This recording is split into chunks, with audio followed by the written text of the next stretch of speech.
Hi, I'm Annie Botticelli, and this is the Storyteller Forecast for Leo for August 2017. Go to my website, anniehelpsyou.com, check out my blog, and if you would love to learn astrology for your own personal development, to get more in sync with the planetary rhythms, or to do it as a professional offering, then check out my astrology apprenticeship program. You can also check into my coach certification and online business course on my website. So what's going on in the month of August? We have big times for Leos. We have a continuation of the eclipse cycle, which is powerful for everybody. But since the eclipse cycle is in Leo Aquarius polarity, this is of more major consequence for you.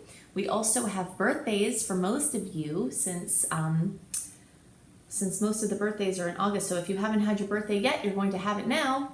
And if you are watching for your rising sign, then you're going to have the sun move over your ascendant, which carries some similar energy as a birthday.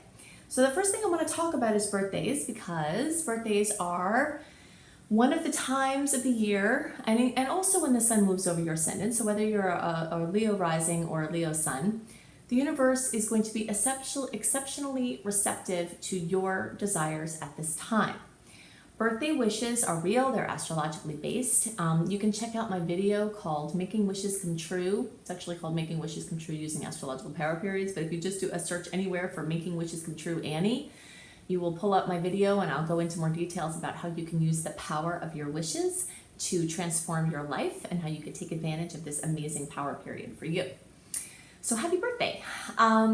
So now let's talk about these eclipses. I want to talk about what houses each of you will be experiencing the lunar and solar eclipses in, the general themes that will likely come up, and then I want to talk about some other transits and aspects that no doubt you will be feeling in this month. Okay, so the eclipses. We have started an eclipse cycle in the Leo and Aquarius polarity as of the beginning of 2017, and this cycle runs through well into 2019. The last time we had the eclipses fall in this way was between 2008 and 2009. I started talking about this last month when I was saying you could think back to that period of time and remember what areas of your life were affected, notably. And then those are probably the areas of life that will be brought back into focus from these eclipses. So I had a series of people ask the very good question, well, since the market crash happened at that time, does that mean another market crash is going to happen? So I don't think another market crash of the nature that we had is going to happen from these eclipses. I think that obviously an event like that takes a lot of different things going on in order for us to experience that. But that was a primary force of Pluto moving into the sign of Capricorn. Pluto changes signs very infrequently. It takes a really long time to move around. So when it moves into a sign, it brings major transformation in that field of experience that it is working with. So Pluto is the great transformer, the atomic bomb. And when it moved into Sagittarius in 1995, the internet had just recently started and it started a boom. Pluto in Sag did that. That was, Pluto was transforming international markets and connections during that time. And then when Pluto moved into Capricorn in 2008, it set its sights on restructuring businesses, business ethics, business systems, and financial markets, and markets of all kinds, because that is under the Capricorn rulership. So I think that the crash had to do with Pluto more moving into Capricorn than actually these eclipses. However, there are certain aspects of what was going on at that time that we will be continuing to work with in this cycle. And that has to do with restructuring of large organizations, how large organizations do business, how they work with their money, how they work with everything, all of the systems of organizations, because that's an Aquarian-based area of life. So the other thing that I see as people moving along this continuum in general from that period of time and then over into this period of time has to do with asking the questions, why am I doing what people think I should do? Because so many people put their money and faith in the stock market and in the housing markets because people said that they should. That's Aquarius. It's a societal norm, only to realize that maybe they shouldn't have done that, and that brings up this Leo aspect of things. The Leo aspect is the individual. It's the creative life force energy. It's someone doing what they want to do instead of what people say they have to do. So I do see a major global and individual for you restructuring in how you work your energy. So people who have been very focused on their individual purpose and passion, they might start asking the questions, how can I bring the benefits of my gifts out to a larger audience and help more people and help groups and help the world, help communities?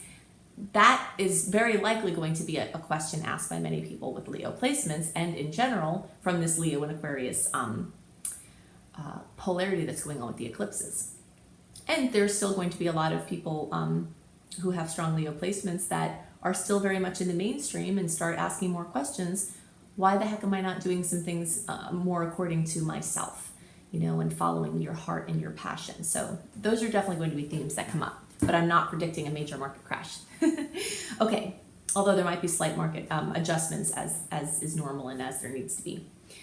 Okay, so Leo energy is experiencing the lunar eclipse. August 7th, we have a lunar eclipse at 15 degrees of Aquarius. Lunar eclipses bring completion, drama, endings, closing of chapters in very big ways. And the area of life that's going to be most affected is this 7th house. So for your early and middle degree placements, you're likely going to experience an ending, a closing in a relationship, an important relationship. You later degree, so the rest of you middle degree and then the later degree placements, you may have that relationship closing, but there's more energy being pushed towards, especially for the later degree placements, a closing in the 6th house, which we'll talk about. So when we're talking about an ending, sometimes, and for many Leo placements, it actually will be a full-on end to a relationship, a romantic relationship, a business relationship, a client relationship, a neighbor relationship, any person of consequence in your life. But for many other people, all of your relationships will still stay intact. It's just the way that you relate to that person or people in general will be undergoing a massive transformation. You might enter a new chapter in an important relationship or in several important relationships where how you were doing stuff with this one person or these several people, it just ends completely and you never again go back to how you interacted with that person. So that's going to be a predominant effect of this eclipse. For the rest of the middle and late degree placements, you might see something come up notably with health, your work dynamics, your office environment, or something having to do with pets. When there's a closing, an ending, a completion coming to fruition in this 6th house, there can often be a health crisis or a health event that brings to light an issue that had been going on all the time but you weren't aware of, and then the full moon brings it to light, brings hidden information into the seen realm. So that could be the same for a pet or for a work situation. There could be something going on undercover that you weren't aware about, and then the full moon brings this dramatic bringing out into the open something that's going on. So, people tend to fear eclipse time because people are afraid of change, right? So, and there will likely be lots of changes, You could be a person that's holding space for other people making major changes, but many, many, many Leos are going to be having major changes themselves. So, just look to see what is revealed by the eclipse. And if you have to make a decision on it right away, then you can. You could see these changes come even as soon as June. Eclipse changes can often come at least 4 to 6 weeks, possibly more, before the actual occurrence. Before the actual eclipse. So those are the sectors of life that are mostly highlighted by that closing out of energy. So at eclipse time, we see the universal principle that energy is never created nor destroyed. It simply changes form. We see that at play very masterfully, very obviously at eclipse time, because whatever closes out leaves this space for something new to come in. And the new energy is likely to come in the 1st house. So early degree placements, you might have a little bit of this happen in the 2nd house too, which we'll talk about. But all of you have a very strong chance of the manifestation energetically being in the 1st house. That has to do with self. That has to do with your physical body. It could be a new relationship with your physicality. So many people are moving through this life completely out of touch with their bodies. Going to try to find answers about their bodies. And that's good, that's fine. There's a place for it all. But that individual connection to your physicality is something that could be opening up as a new possibility for you to explore, so your body knowing, body wisdom, intuition. Many of you will change your relationship with your image, your self-image, and radically improve your self-esteem. You could have this health thing come up, and then that makes you have to pay more attention to your health and get a new diet regimen, experience of your physical body. On the holographic level, meaning what's inside is outside and what's outside is inside, our body temple is very important. So how we treat ourselves is going to serve as this predecessor energy for how people treat us. So if you're not liking how people are treating you, one of the first questions to ask is, how are you treating yourself? Like, really, how are you treating yourself? Not just in general, but like your physical body. Are you taking care of your physical body? Are you listening to your physical body? Are you exercising enough? This first house energy also has to do with a rebirth of what you're bringing out into the world. All early and middle degree placements have a lot of energy in their first house. So there's a focus for all Leos on this rebirth, this change in perception of self and what you're putting out into the world. Some of the middle to later degree placements, you might also have this energy of this new energy have to do with your psychological space and your relationship to your emotional space, not just your physical body. So revamping how you see things. There are endless examples of works, scientifically based and spiritually based works, talking about how your mind forms the holographic basis for what you create in the world. And so many Leos are going to have massive psychological breakthroughs that have to do with their physicality or just their psyche in general. So probing, asking questions, doing hypnosis, doing psychological healing. For some people, past life regression is going to be a huge, major tool. There's an amazing program called The Science of Medical Intuition. You can find it on Amazon. And the people in that program is Carolyn Meese and the doctor Norm Shealy. He's one of my favorite people ever. He's a doctor, and he talks about how past life regression has turned out to be his most helpful tool in his medical practice. That enigmatic problems that he's seen with clients, medical conditions, have had to do with a past life basis. And even if you are a person that believes only in one lifetime, that God gave us one life and we're living it right now, that doesn't mean that there's not room for past life regression, because it depends how you frame it.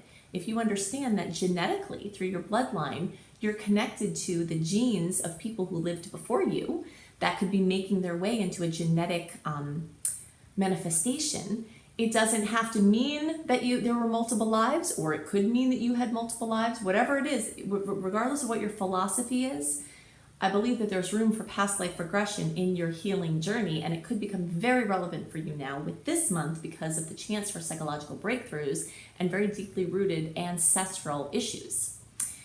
So those are the things that are most on my mind for Leos.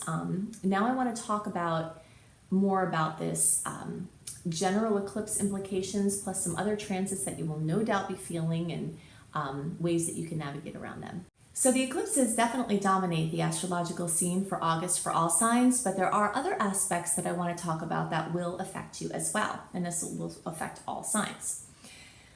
Right from the beginning, we've got Jupiter in Libra square Pluto in Capricorn. This is the third time that this has happened. The first time was November 24th of 2016. The second pass was March 30th of 2017. And here on August 4th, we have the final chapter. So this has been an ongoing saga having to do with the challenges of connecting with people in order to bring about something into the world. Jupiter in Libra has to do with relationships. Pluto in Capricorn has to do with business and things in the outer view, the public eye. And a square is a conflicted angle. So that means there's something to push through in order to get to the outcome. So the impetus lies in the aspect and also the blocks, so that's what brings the frustration, is that there's this pressure to join together and get something out into the world, but then the blocks and the challenges are also wrapped up in the transit. So there should be some resolution, some final conclusion here. One of the pieces is going to have to do with competition. You know, whenever we subscribe to the third dimensional belief in competition, there always creates this hamster wheel angst that you never really get out of. But one of my favorite teachers, Florence Scovel Shinn, always says, or said, as I read her work, she's passed now a long time ago, there's no competition on the spiritual planes. And that's true. Infinite Spirit has a purpose for us that only we can fill. And you can take marketing data into consideration, you know, you can take third dimensional realities into consideration. But ultimately, what you do in this world has to do with you and Infinite Spirit and your purpose. So the more you can ease into that higher vibrational view of this, whatever you're merging together to do to bring out into the world, you're going to have a much better experience and much better outcomes. So even though I give you the dates of these transits, remember that you can always have the possibility to feel the energies in a manifestation before or after that date. Okay, so don't hang your hat too heavily on the dates that I give you. So, also important to note that I am giving you information about specific transits, as I always do, but you can get a more detailed write-up of the general transits that affect everyone when you sign up for my free email newsletter at anniehelpsyou.com.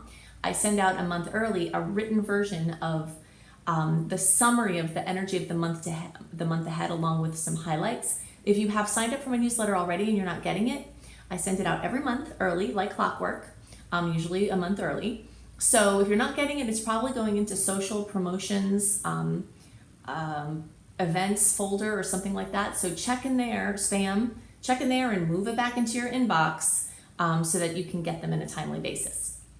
Okay, so we talked about the eclipses at length as far as the individual effects for the signs, but we do have general effects for the eclipses as well. The first one is on August 7th. It's a full moon lunar eclipse at 15 degrees of Aquarius. We're moving along this continuum that started at the beginning of 2017 that has to do with a reshuffling of energy in the arenas of large organizations, humanitarian efforts, internet-based projects, teams, groups, friendships, circles, you know, whatever kind of circles you find yourself in.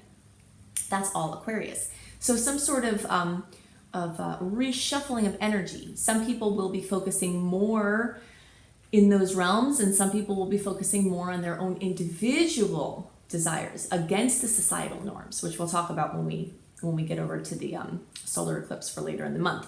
But this lunar eclipse is coming packing a lot of punch because the event also opposes Mars, which increases the likelihood of some sort of conflicted ending or a conflicted completion. Full moon eclipses tend to bring lots of drama, lots of emotion, and some sort of culmination, you know, an ending or something coming to fruition. But with that aspect with Mars, it could be a conflicted ending. There's also a simultaneous nice aspect with Saturn that could bring very positive and strong foundation for present and future security. And there's an additional trine with Jupiter. Anything having to do with a wonderful aspect with Jupiter always is going to bring more enthusiasm, more hope, more faith, and expanded outcomes. So we've got some sweet aspects on the 10th and 11th and 12th.